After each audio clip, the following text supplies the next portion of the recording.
लोगों के बीच में नवाज गाजीपुरी साहब हैं। कि मुझे जब भी ये महसूस होगा कि आप बोर हो रहे हैं तो मुझे आपके परमिशन की जरूरत नहीं है कि पढ़ूं कि नहीं पढ़ूं, मैं आके बैठ जाऊंगा। मैं हाँ सिर्फ जो है हाँ कुछ पढ़ ले रहा हूँ, 2 लाइन जिन लोगों ने सजाया है उनके बारे में, क्योंकि अगर नहीं पढ़ूं तो ये एहसान फरामोशी होगी, इसलिए उनका नाम ले रहा हूँ 2 मिनट इसमें बस। मैं पहली बार मोहनिया की सरजमीन पर मुशायरा पढ़ने आया हूँ। मोहनिया की सरजमीन हिंदू मुस्लिम भाईचारे की बेहतरीन मिसाल है। भोपाल से निकलने वाला रसालाए इंसानियत के ब्यूरो चीफ डॉक्टर मोहम्मद हदीस खान साहब नश्तर का बहुत बड़ा योगदान है इस प्रोग्राम को कराने में। मैं उनको मुबारकबाद देता हूँ। मोहतरम बेकर कैमूरी साहब, पांगे अकेला जी, श्री आनंद कुमार सिंह साहब कैमूरी, बीके पब्लिक स्कूल जिला सेक्रेटरी कैमूर, इन लोगों ने जो हिंदू मुस्लिम एकता की मंच जो महफिल सजाई है इसके लिए तहे दिल से शुक्रगुजार हूं। ये पढ़ना जरूरी था, ये पढ़ना जरूरी था। हजरात, जैसा कि आपको मालूम नहीं है लेकिन मैं शायर इनकलाब के नाम से जाना जाता हूँ। शायर जो समाज की बुराइयों को देखता है तो उसे ये महसूस होता है, तब वो कलाम लिखता है।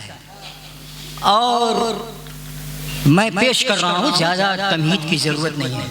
इरशाद मैं क्या हालात हाजरा सुन के गिर जाएगी दीवार तेरे जुल्मों सितम की, नाजिल हुआ अज़ाब तो रोका न जाएगा।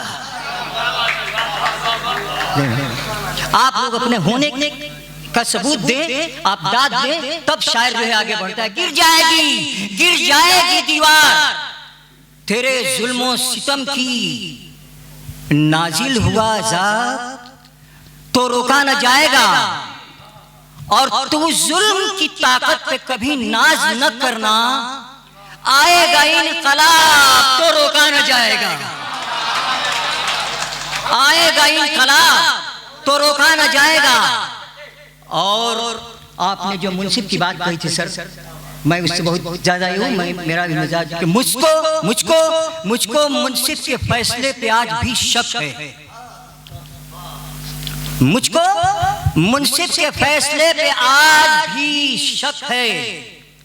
मजलूम के जख्मों की दवा क्यों नहीं होती?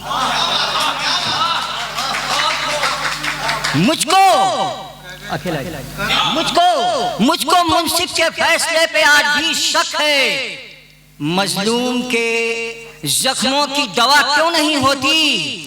और एक शख्स कराता रहा दिन रात कत्लेआम, उस कातिले आजम को सजा क्यों नहीं होती?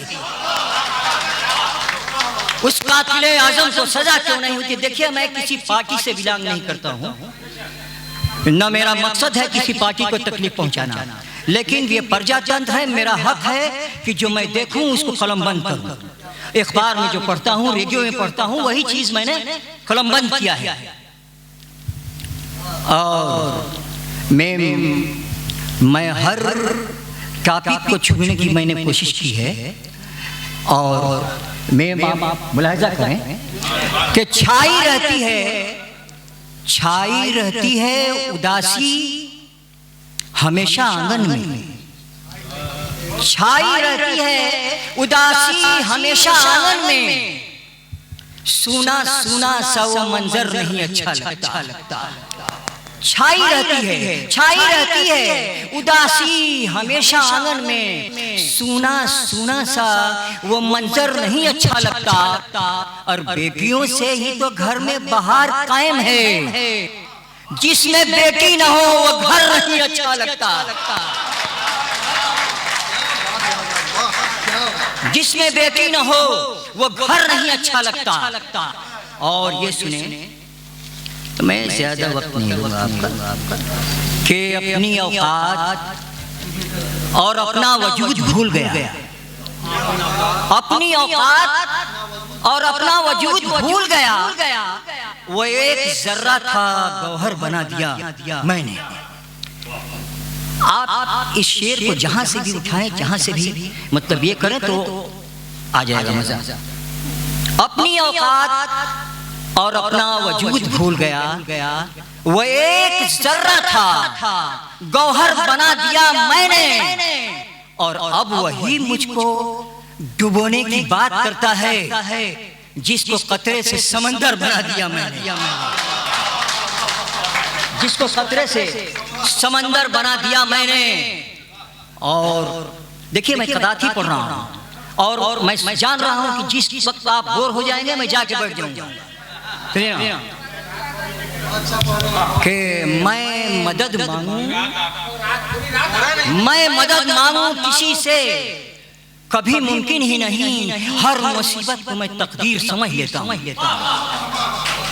मैं मदद मांगू किसी से कभी मुमकिन ही नहीं, हर मुसीबत को मैं तकदीर समझ लेता हूँ। और जब कभी होता है एहसास गरीबी का मुझे, जब कभी होता है एहसास गरीबी का मुझे, तो अपनी इज्जत को मैं जागीर समझ लेता हूँ।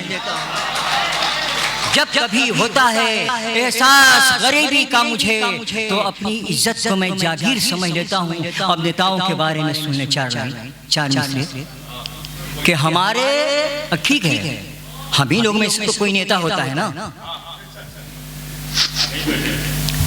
ठीक है माशूक भाई ना, मैं जानता हूँ ये पहचान नहीं रहे हैं, मैं इनके गांव का दामाद है ना।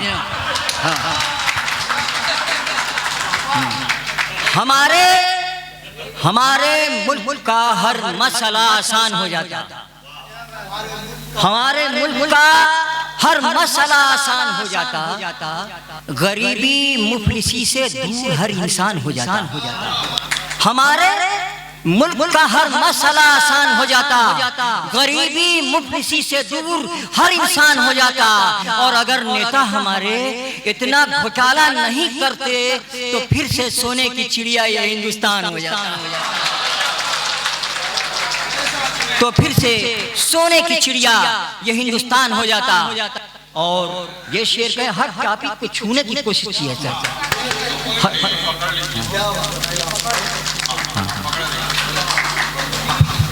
कि हर दान हो जाता, तो फिर से सोने की चिड़िया ये हिंदुस्तान हो जाता। और अमीरों के बारे में सुनिए कि चाहत इनकी जरो गौहर से हुआ करती है, चाहत इनकी जरो गौहर से हुआ करती है, सोने और चांदी के जेवर से हुआ करती है। चाहत इनकी जरो गौहर से हुआ करती है, सोने और चांदी के जेवर से हुआ करती है। और किसी अमीर से हरगिज न दोस्ती करना, दोस्ती अपने बराबर से हुआ करती है।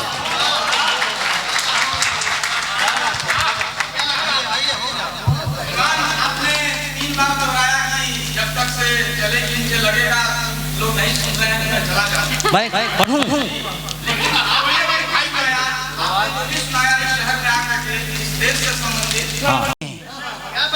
खुदा का शुक्र है अमनो अमा में रहते हैं, हम बड़े चैन से अपने मकाम में रहते हैं।